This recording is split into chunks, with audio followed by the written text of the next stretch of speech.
అందరికీ నమస్కారం. ఈరోజు వినిపిస్తున్న కథ పేరు అమర హృదయం. ఈ కథ రాసిన వారు ఎద్దనపూడి సులోచన రాణి గారు. ఇక కథ విందామా. సుజాత కళ్ళల్లో నీళ్లు రావటం అమర గమనించింది. నువ్వు లేకపోతే నేను ఉండలేను నాన్న అంది. అందుకే ఉంటాను అన్నానుగా అన్నాడు రాజా. ఫనీ రాజా ఆడుకోవడానికి వెళ్ళారు. కృష్ణ చైతన్య వెళ్ళబోయే ముందు సుజాత దగ్గరికి వచ్చాడు. అమర మెల్లగా బయటికి వచ్చేస్తుంటే అతను మీరు ఉండండి అన్నాడు. అమర ఆగిపోయింది.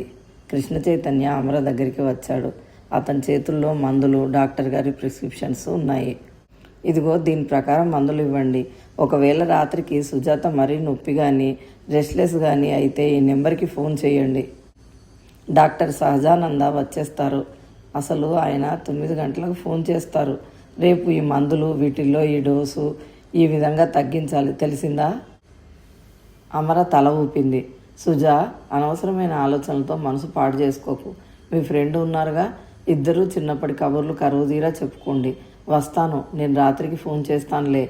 అతను మంచం మీద నుంచి లేచి గుమ్మం వైపు వెళ్ళిపోతుంటే ఆగి వెనక్కి తిరిగి నేను వస్తానండి, నేను వచ్చే వరకు వెళ్ళిపోకండి సుమా అనేసి వెళ్ళిపోయాడు. కృష్ణ చైతన్య వెళ్తుంటే సుజాత మంచం మీద నుంచి లేచింది. ఏమిటి సుజా? మందులు టేబుల్ మీద పెడుతున్న అమర ఆ పని వదిలి పరిగెత్తుకు వచ్చింది. సుజాత తూలి పడబోతుంటే పట్టుకుంది. సుజాత గబగబా కిటికీ దగ్గరికి నడిచింది. కృష్ణ చైతన్య కారులో ఎక్కుతూ పైకి చూశాడు. సుజాత చెయ్యి ఊపింది. అతను చెయ్యి ఊపాడు. అతను కారులో కూర్చున్నాడు. కారు స్టార్ట్ అయి వెళ్ళిపోయింది. అమర సుజాతను తీసుకువచ్చి మంచం మీద పడుకోబెట్టింది. సుజాత ఆయాస పడుతుంది. అమరకి అది చూస్తే భయమేసింది. సుజాత మందువైపు వేలు పెట్టి చూపి సైగ చేసింది. అమర చప్పున తెచ్చి ఇచ్చింది. సుజాత వేసుకొని కూర్చోమని సైగ చేసింది. అమర కూర్చుంది. కొద్దిసేపటికి సుజాత ఎగుసిపడుతున్న గుండెలు ఆ వేగం తగ్గి మామూలుగా ఊపిరి తీసుకోసాగింది. మగత నిద్ర వచ్చినట్టుగా వడలిన మొహం పక్కకు వాల్చి కళ్ళు మూసుకుంది. మమ్మీ, రాజా అరుస్తూ వచ్చాడు. అమర అరవవద్దని సైగ చేసింది. ఇద్దరూ వెళ్ళి చదువుకోండి అంది. ఫనీ, రాజా గదిలోకి పరిగెత్తారు. వంట మనిషి వచ్చి రాజాని, ఫనీని అన్నానికి రమ్మనమని తీసుకువెళ్ళింది. వంట మనిషి వచ్చి అమరని భోజనానికి రమ్మని పిలిచింది. ఆకలిగా లేదు అంది. పలహారం ఏమైనా చేయమంటారా అడిగింది. వద్దు, ఒక కప్పు కాఫీ ఇవ్వు చాలు అంది. సుజాత నిద్రపోతుంది. అమర వంట మనిషి ఇచ్చిన కాఫీ త్రాగి కుర్చీలో కూర్చుంది. సుజాతకి నడుం వరకు దుప్పటి కప్పింది. నుదుటి మీద చేయి వేసి చూసింది. జ్వరంగా ఉంది, వేడిగా ఉంది నుదురు. ఫనీ, రాజా రూమ్లో చదువుకొని నిద్రపోయినట్లున్నారు. శబ్దం లేదు. ఇల్లంతా నిశ్శబ్దంగా అయిపోయింది. ఆ మౌన వాతావరణం భయం వేసినట్టుగా ఉంది. ఇంతలో ఫోన్ మోగింది అవతల గదిలో. అమర ఒక క్షణం ఎవరైనా వస్తారేమోనని చూసింది. ఎవ్వరూ రాలేదు. ఆ ఫోన్ శబ్దానికి సుజాతకి మెలకువ వస్తుందేమోనని భయం వేసింది. వెళ్ళి తీసింది. డాక్టర్ సహజానందం చేశారు. అమర తనని పరిచయం చేసుకోబోతుంటే తెలుసు, కృష్ణ చైతన్య చెప్పారు అన్నాడు. అమర సుజాతకి ఇచ్చిన మందులు చెప్పింది. రాత్రి 12 గంటలకి, 2 గంటలకి, 4 గంటలకి, 6 గంటలకి ఇవ్వండి. ఉదయం నేను ఫోన్ చేస్తాను అని పెట్టేశాడు ఆయన. అమర వచ్చి కుర్చీలో కూర్చుంది. మాధవి ఒక్కసారైనా వచ్చి వదిన గారి గురించి కనుక్కోపోవడం అమరకి విచిత్రంగా అనిపించింది. ఏం మనుషులు కరువై కొంతమంది బాధపడుతుంటే ఉన్న మనుషులతో నిర్లక్ష్యంగా ప్రవర్తించి అడ్డుగోడలు కట్టేవారు ఇంకో కొంతమంది. అమర టైం చూస్తుంది. 12 గంటలు. మందు వేయాలి మళ్ళీ. ఏమిటో చిత్రం, ఇంకో క్షణంలో ఏమవుతుందో తెలియదు. తను అసలు ఈ ఇంటికే రాకూడదు అనుకుంది. కానీ 2 రోజులు ఇంట్లో ఉండడానికి తనే అంగీకరించవలసి వచ్చింది. సాయంత్రం కృష్ణ చైతన్య వెళ్ళగానే అమర ఇంటి పక్కన ఉండే దుకాణం అతనికి ఫోన్ చేసి అత్తగారికి కబురు చేసింది. సుజాతకి బాగాలేదు, సుజాత భర్త ఊరు వెళ్ళారు, రేపు వస్తాను, కంగారు పడవద్దని చెప్పింది. అమర మళ్ళా టైం చూసింది. 12 గంటలకి ఇంకా అరగంట టైం ఉంది. ఇంతలో ఫోన్ గనగన మోగింది. ఆ నిశ్శబ్దం నుండి ఒక్కసారిగా గనగనం అనే శబ్దం రావడంతో అమర ఉలిక్కి పడింది. ఫోన్ శబ్దం వినగానే సుజాతకి ఎక్కడ మెలకువ వస్తుందోనని గబగబా పరిగెత్తి ఫోన్ తీసి హలో అంది తగ్గు స్థాయిలో. హలో అవతల స్వరం మంద్ర స్థాయిలో వినిపించింది. మాటలు లేని నిశ్శబ్దం ఏర్పడింది. నేను అమరని మాట్లాడుతున్నాను అంది. నేను కృష్ణ చైతన్యని. సుజాత ఎలా ఉంది? అతని స్వరం ఆదుర్దగా ఉంది. నిద్రపోతుంది. మందు వేసుకుందా? సహజానందం గారు కూడా ఫోన్ చేసి కనుక్కున్నారు. ఆయన మందు మార్చిన వైనం చెప్పింది. ఓకే, రాజా పడుకున్నాడా? భోజనం చేశాడు, చదువుకున్నాడు. ఫనీ వాడు కూడా. Okay, thank you, good night యాంత్రికంగా అనేసి ఫోన్ పెట్టేశాడు కృష్ణ చైతన్య. అమర పెట్టేసింది. అప్పుడు గమనించింది ఆ గది. అది పెద్ద హాల్ లాంటి room. Working come study come bedroom, ఈ మూడింటి కలయికగా ఉంది. అక్కడ ఫోన్ పక్కన రాజా, సుజాత, కృష్ణ చైతన్య ముగ్గురు ఉన్న ఫోటో ఉంది. రాజాకి అప్పుడు 3 ఉంటాయి. చాలా ముద్దుగా ఉన్నాడు. సుజాత ఎత్తుకొని ఉంది. కృష్ణ చైతన్య కొడుకుని ఎత్తుకుని ఉన్న భార్య భుజాల చుట్టూ చేయి వేసి చిరునవ్వుతో నిలబడి ఉన్నాడు. సుజాత ముఖంలో ఎంతో ఆనందం.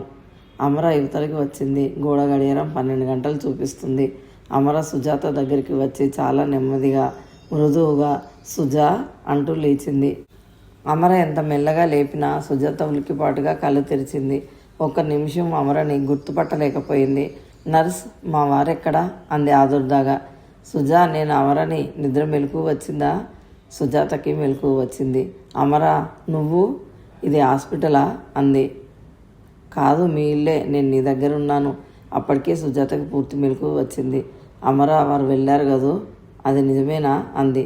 అవును, నువ్వు నన్ను చూడ్డానికి వస్తే అట్టిపెట్టి మెడ్రాస్ వెళ్ళారు కదూ. అవును, అమర మందు తీసుకువచ్చి వేసింది. డాక్టర్ గారు ఫోన్ చేశారు, మీ వారు ఫోన్ చేశారు అంటూ చెప్పింది. ఆయన ఇంకేం చెప్పారు అడిగింది. ఇంకేం చెప్పలేదు, రేపు ఉదయం వస్తానన్నారు. సుజాత వెనక్కి వాలి దిళ్ళ మీద తల ఆనించుకుని పట్టుకుంది. పిల్లలేరి నిద్రపోయారు. ఫనీ రాజా దగ్గర పడుకున్నాడా? సుజాత అమరని దగ్గర కూర్చోమంది. అమర చెయ్యి అందుకొని, అమర, ఫనీని రాజాతో కలిసి పెంచుదామనుకుంటున్నాను, నీకేం అభ్యంతరం లేదుగా అంది. అమర సమాధానం చెప్పలేదు. చెప్పు అమర, ఫనీ రాజా వెంట ఉంటే నాకెందుకో చాలా నిశ్చింత. రాజాకి అన్నం ఉన్నట్టే ఉంది. సుజా, ఆ మాటలు ఇప్పుడు ఎందుకు, నువ్వు రెస్ట్ తీసుకో. సుజాత ముఖంలో ఆదుర్దమిళితమైన నవ్వు వచ్చింది.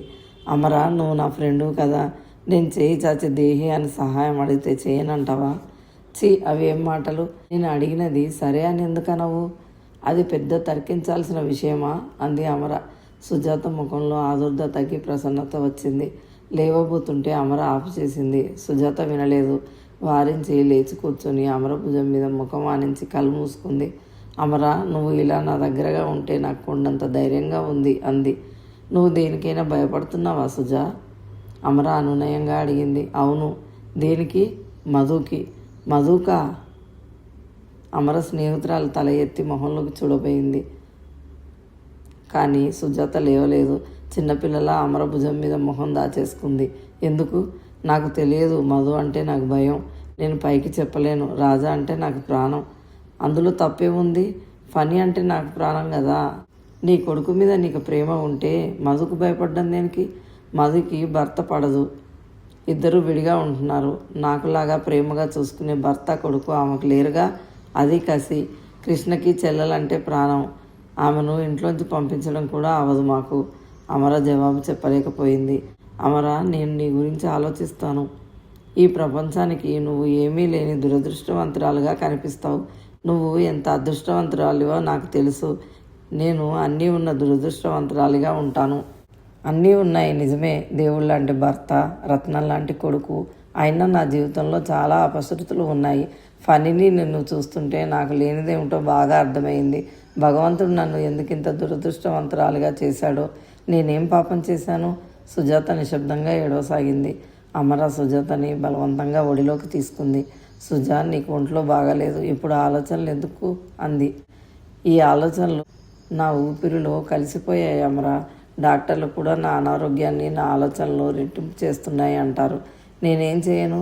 ఆ అశాంతి వలన అనారోగ్యం మూలంగా అశాంతి ఎక్కువ అవుతుంది. సుజాత వేదాంతిగా నవ్వింది. నీకు ఒంట్లో బాగాలేదుగా, ఆలోచనలు ఇప్పుడు ఎందుకు? ఆయన ఎప్పుడూ అనే మాట ఇది. నువ్వు కూడా సరిగ్గా అదే అన్నావు.